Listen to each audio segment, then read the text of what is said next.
लकीर पर खेसारी टुन टुन चलता बारे। पवन सिंह के खींचल लकीर पर खेसारी टुन टुन चलता बारे।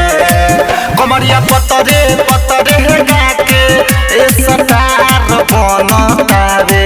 कमरिया पतरे पतरे गाके ए सटार बनता रे। पवन सिंह के खींचल लकीर पर खेसारी टुन टुन चलता बारे। पवन सिंह के खींचल लकीर पर खेसारी टुन टुन चलता बारे। पवन सिंह के खींचल लकीर पर खेसारी टुन टुन चलता बारे।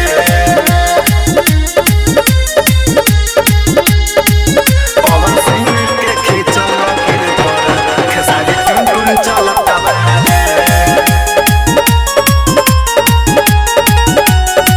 खेसारी टुन टुन चलता बारे। जब आवेला कोई भी गाना देवेला सोभे की जो हो। रातों रात गा के समुआना कदेला रिलीज हो। कदेला रिलीज हो। जब आवेला कोई भी गाना देवेला सोभे बीज हो। रातों रात गा के समुआना कदेला रिलीज हो। धन दोसरा के उ चोरा के सब अपना बनावतावे। धन दोसरा के उ चोरा के सब अपना बनावतावे। पवन भैया के खींचल लकीर पर खेसारी टुन टुन चलता बारे। पवन भैया के खींचल लकीर पर टुन टुन अहिर चलता बारे। पवन सिंह के खींचल लकीर पर खेसारी टुन टुन चलता बारे।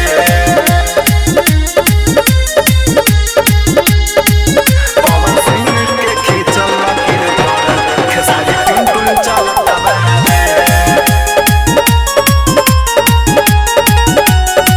खेसारी टुन टुन चलता बारे।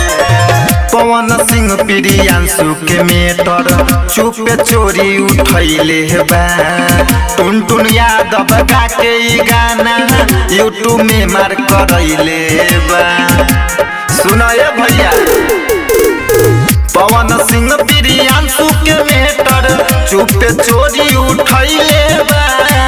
टुन टुन यादव गा के ई गाना यूट्यूब पर मार करैले बा। परवीनी जितेंद्र साचे ई तो बतिया सभे बतावे। परवीनी जितेंद्र साचे सुनो बतिया सभे बतावे। पवन सिंह के खींचल लकीर पर खेसारी टुन टुन चलता बारे। पवन सिंह के खींचल लकीर पर खेसारी टुन टुन चलता बारे।